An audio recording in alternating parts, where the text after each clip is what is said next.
Dear viewers, I hope you are all fine. This is Dr. Tasadduk and you are watching Bloomberry Educare. This section is chemistry and today's topic is Aufbau principle. I urge you all to subscribe to get the latest uploaded content on the Bloomberry Educare. Let's move forward towards today's lecture. The Aufbau principle was put forward by Niels Bohr in 1920 along with the Wolfgang Pauli. Aufbau is not somebody's name. It's a term that is used in a German language, Aufbauprinzip. The Aufbauprinzip means building up principle. Bohr used this word because his native language was German. According to this principle, the electrons ought to be filled by a ground state atom or a neutral atom in its orbit or their orbitals in the increasing order of their energies. This means that the electrons start filling the atomic orbitals available with the lowest energy first before occupying the higher energy level. Now the question is, how does one determine the energy of an orbital? Well, you know the azimuthal quantum number L and the principal quantum number N. We can use these two quantum numbers to determine the energy of an orbital by using the Madelung energy ordering rule or Madelung rule, or we also call it as the N plus L rule. As per the Madelung energy ordering scheme or the N plus L rule, the lower the value of N plus L for an orbital, the lower its energy. For example, if we wish to see which orbital among the 3d and 4s orbitals has lower energy, so in order to determine that, using the N plus L rule, we know that for 4s orbit, the shell or the orbit is 4 and the orbital is S here. Similarly, the suborbital, the number of suborbitals for this 4s shell, that is S, is always 0. It doesn't have any suborbital. And the azimuthal quantum number L for this orbital is also 0.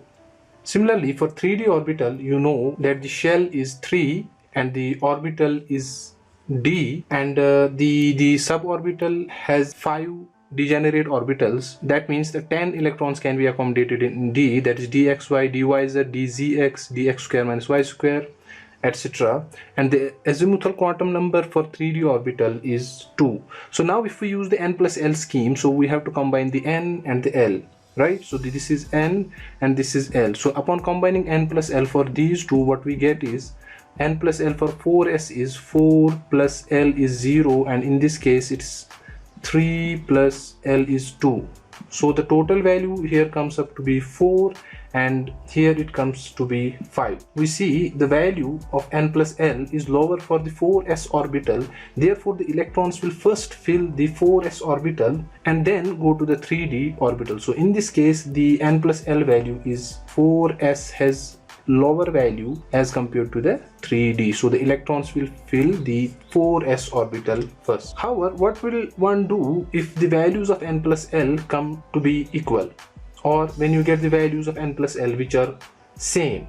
So for example, if we take another example of 3s orbital and the 2p orbital and do the same scheme of N plus L, so for 3s and 2p orbitals, what we get is for 3s orbital we know the quantum number N is 3, the orbital is S, the number of suborbitals for S is 0 and the azimuthal quantum number is also 0. For 2p, the principal quantum number is 2, the suborbital is P, the number of suborbitals here is 3 and the azimuthal quantum number is 1.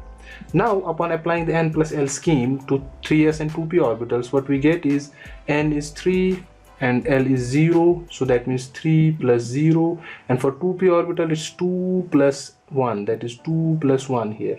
So the values here are 3 and 3 for the N plus L. Now since the values are same and we have to determine wherein the electron will go first, whether it will go to the 3s or it will go to the 2p orbital. So whenever the values of N plus L are same, as per the N plus L rule, the orbital with the lower value of N, that is here the 2p orbital, it has a lower value of N, this shall get the electron first because it has a lower energy. So in these two cases, what if you have to see which orbital has lower energy, then you can say that 2p has a lower energy as compared to 3s because 2p has a quantum number N equal to 2 only. So the electrons will go to the 2p orbital first. Now using the N plus L rule, let's see how we can order orbitals in the relative order of their energies. So if we try to order them, the order becomes 1s, 2s, 2p, 3s, 5s, and so on. So as per the n plus L rule, let's see what are the energies of these orbitals.